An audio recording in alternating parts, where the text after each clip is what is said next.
आज मैं आपको छोटी और प्यारी सी कहानी सुनाऊंगा जो आपके जीवन में बहुत बड़ा बदलाव ला सकती है। एक बार एक व्यक्ति कहीं से लौट रहा होता है तो बस एक बस स्टैंड पर रुकती है और उसे ध्यान आता है कि इस शहर के 1 किलोमीटर दूर एक गांव है जहां वह बचपन में रहा करता था और उसका एक बहुत अच्छा दोस्त है बचपन का जो उसी गांव में रहता था। तो क्यों ना आज उससे मिला जाए और उसके घर जाया जाए। तो वह व्यक्ति बस से उतरता है और उस गांव की तरफ चल देता है। घर के बाहर पहुंचता है और देखता है वहां 20 सालों में कुछ भी बदलाव नहीं हुआ था। जैसा वह पहले देख गया था वैसा ही आज उसे वहां देखने को मिला और वह बड़ा दुखी होता है। और जैसे ही अंदर पहुंचता है तो उसके दोस्त उसे बड़े प्यार से अंदर बुलाते हैं और बैठाते हैं, काफ़ी बातें करते हैं। और उस व्यक्ति को वहां रहना पसंद नहीं आ रहा था क्योंकि उसने 20 साल के सफ़र में ऐसा घर आज तक नहीं देखा था और ना ही कभी वहाँ ऐसी जगह पे रुका था। फिर भी दोस्त के घर आया है तो जैसे तैसे वह एक रात तो गुजारेगा ही वहाँ। तो वह शहर से आया व्यक्ति पूछता है, मेरे भाई तुम घर का गुजारा कैसे चलाते हो?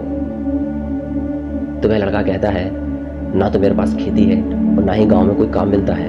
हमारे पास एक आंगन में छोटा सा पेड़ है जिसकी टहनियाँ और पत्तियाँ एक डॉक्टर को दे आते हैं और उसके बदले में कुछ वो हमें पैसे दे देता है जिससे हम अपने घर का खर्चा चलाते हैं। वह लड़का अपने छोटे भाई को आवाज़ लगाता है और उसका भाई कुछ टहनियाँ और कुछ पत्तियाँ तोड़कर बाजार चला जाता है और डॉक्टर को दे देता है। बदले में कुछ पैसे मिलते हैं उसे, वहीं से सब्जी ले आता है। शाम हो चुकी थी, अब बड़ा भाई खाना बना रहा था। बड़ा भाई छोटे भाई को आवाज़ लगाते हुए कहता है कि आज पंडित जी के घर का न्योता है, वहाँ चला जियो, मेरे पेट में दर्द हो रहा है और मेरा कुछ खाने का मन नहीं है। छोटा भाई कहता है, ठीक है मैं चला जाऊंगा। और थोड़ी देर में छोटा भाई घर से निकल जाता है क्योंकि उनके पास खाना इतना ही था कि वह एक ही व्यक्ति खा सकता था।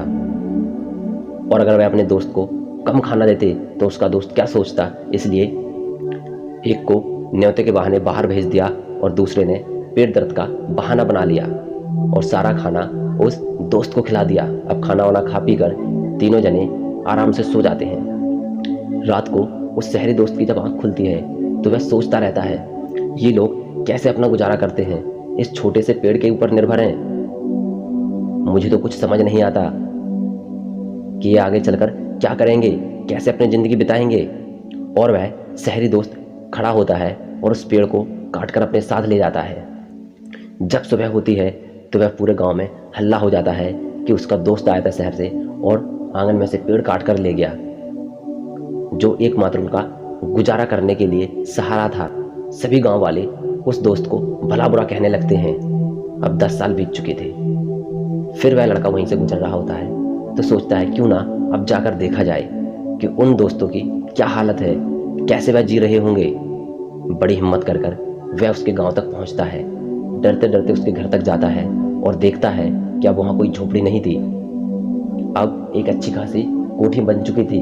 बाहर 2 गाड़ियाँ खड़ी हुई थी और जैसे ही वह लड़का अंदर जाता है तो उसके दोस्त सामने बैठे होते हैं। वह उसे देखकर बड़े खुश होते हैं और उसके पास जाकर उसके चरणों में गिर जाते हैं और कहते हैं, मेरे भाई यदि तुम उस दिन ना आए होते, वह पेड़ काट कर ना ले जाते तो हम आज भी वही स्थिति में होते, उसी पेड़ के सहारे हम अपनी ज़िंदगी बिता रहे होते। मैं उसके लिए आपका शुक्रगुजार हूँ और यह एहसान मैं तुम्हारी ज़िंदगी भर नहीं भूलूंगा। दोस्तों, ऐसा ही हमारी ज़िंदगी में हमारे साथ होता है।